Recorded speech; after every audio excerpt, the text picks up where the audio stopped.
Hey guys, I just wanted to do my review for Arrow Season 4, Episode 20, Genesis.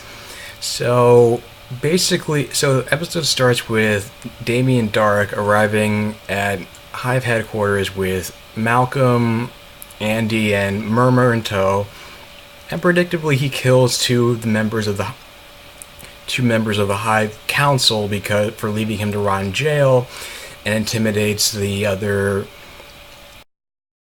members who are attending the meeting via video conference that he's taking over again, and it's time to start Project Genesis.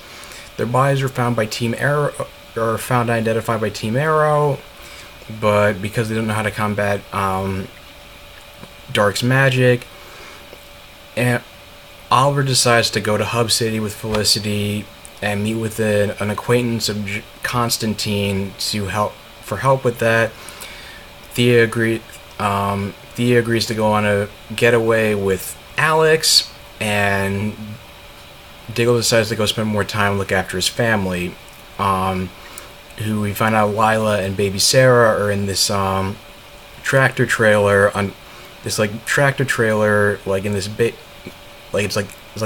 a base of operations is where they're hiding because since Andy's turned and Diggle doesn't want him coming after his family. And when he goes shopping for diapers, his facial recognition picks up Andy. Lila's facial recognition does the same and tries to warn John to wait for backup. He doesn't, and he's led into a trap by Andy in which he tortures him.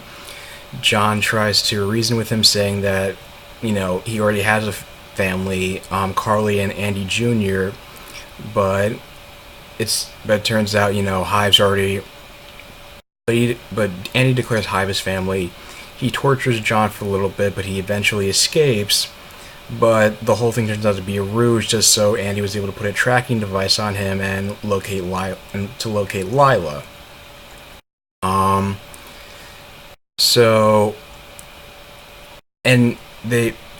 So Oliver and Felicity go to Hub City. They're supposed to go to a casino where Felicity's counting cards at a blackjack table. She gives some chips to a woman who just lost her chips, and it turns out that she is the shaman that Constantine referred them to.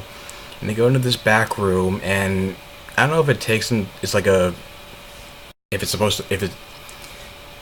it's because the magic that causes it to look like the cave inside Lian Yu, which holds Dark's idol, except the idol that's in the Hub City back room it's in this area. It's white and it doesn't look exactly. It's just similar to Dark's idol, and she said it doesn't give him his magic. It just channels magic, and that his idol is powered by death and darkness and death, and Oliver has to use the tattoo that given to him by Constantine to channel light and hope. And first, she's able to repel some of the shamans. The shaman's name is Esserin Fortuna. Oliver's able to repel her magic at first, but Lady Fortuna says more dark energy at Oliver, and then he has visions in which he's beaten up by the Dark Archer, Deathstroke, and Damien Dark. And sadly, Ra's al Ghul isn't there just because the other two guys they presumably put stuntmen in the costumes, and I don't know, I guess availability for the actor, I guess, or budgetary reasons. And then Oliver has visions of his parents dying, and then Laurel dying, and then being in a chokehold from Ryder on the island, and then Tiana's eyes glowing yellow, which I guess was mentioned earlier, how Oliver felt like he saw magic corrupt good people, and I guess that's foreshadowing to how she eventually Tiana eventually turned evil in the flashbacks. And then we have basically because he failed the test, Fortuna eventually just gives up on him very easily. And Oliver tells Felicity she thinks he's right. She's right that he can never really change, and Felicity just says that she only said that just because she was hurt, and but she actually believes that he has hope for him, that he can change, especially when it comes to facing Dark. And getting back to Diggle's storyline, but this is the thing. It's like this is the thing was making me like get tired of Felicity. I kind of feel like she really didn't need to be there. Like I feel like she could have been just waiting outside that room or wherever Oliver was taken to and practice the dark magic. Like why did she have to be hanging around like answering questions? And it feels like they still managed to put in like I don't know. It still managed like to. They're still like shoving like Felicity in her face. Almost, I'm kind of like oversaturated with it. Even though they're back to just being friends now, it still feels like it's still being shoved down her throats. Unlike Flash or Legends of Tomorrow, to lesser Legends of Tomorrow, Agents of Shield, where it's like they have like the love story be like this be even if it's on and off again, be like the BC like the side story instead of a main story. But I digress. Diggle gets back to the tractor trailer. He's followed by Andy and other Hive soldiers. They attack the truck, and Diggle jumps on a motorcycle to take baby Sarah to safety, while Damien Dark attacks. Andy follows him. Damien Dark attacks Lila and takes a microchip out of her arm. Oliver shows up in time to save her, and Damien Dark tries to use his magic on him to literally suck the life out of him. But Oliver's eyes start glowing yellow, and all of a sudden they repel each other like a magnet with the same polarization. And as soon as Oliver looks up, Damien Dark disappears. Felicity shows up in her van, a la kind of like when she knocked down Summer Glau, I can't remember who she was, Ravenger.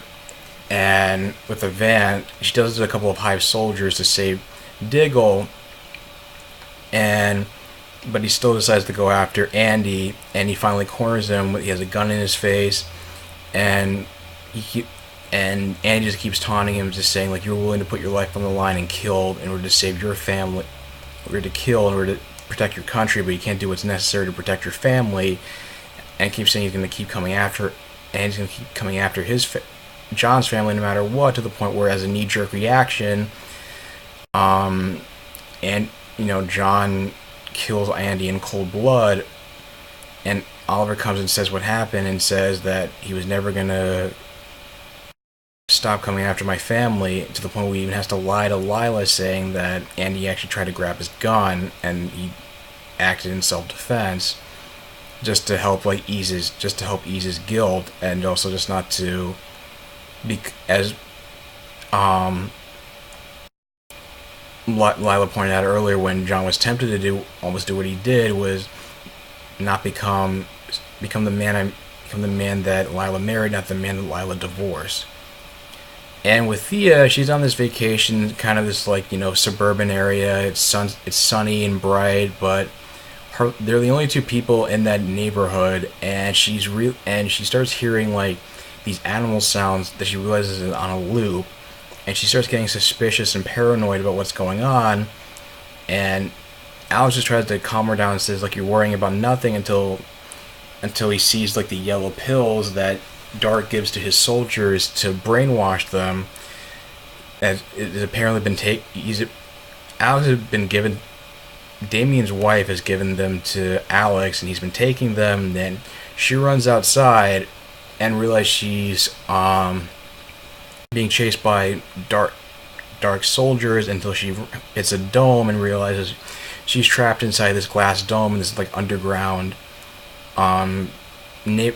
city beneath Star City. And Lila explains that the chip in her arm was something called the Rubicon, which is supposed to be a program used to stop people from hacking into new hacking into the nu- hacking into like the nuclear weapon system, but in the wrong hands it can also be used to access them. And apparently the Genesis is basically references to the book of Genesis, in which God wanted to remake the world and he created a flood. And Diggle points out is that the nuclear missiles are Hive's flood, and they basically plan to, initiate this nuclear holocaust to basically remake the world and create a new civilization in this underground dome, in which Thea is trapped in, presumably through Merlin's request to Damien. So overall, I thought it was a pretty solid episode. I feel like I still could have gotten this. I still don't feel like none of this justified Laurel's death. They could have gone to this point without killing her off, kind of. But I don't know. Maybe in a coma, or maybe like maybe another character, maybe like some other character, like Felicity, Thea, Quentin Lance. I don't know. It's just basically. I don't know, maybe I don't know. I hope this is not like just trolling us, where it's like, maybe the writers didn't go completely back on their word about not, Oliver becoming a lighter character. But I mean, yeah, the season has only been like slightly lighthearted in tone. Again, oversaturated with Felicity, but this is a very Diggle-centric episode, and very good. And he's going to have to carry that goal for a long time, obviously, so that makes for some great character drama with him, and it really raises the stakes now. Instead of, it's not just about Hive's trying to destroy Starling City. They really did want to remake the whole world, and which I thought was just like bravado at first, but no, they're following through with that threat. But next week it just seems like it's going to be kind of disappointing, because it looks like they stopped all but one nuclear missile, so I'm not getting my hopes up too much for that. So what do you guys think of the episode? Leave your thoughts in the comments down below. If you like this video, like, share, and subscribe, and I will talk to you guys soon. Take care.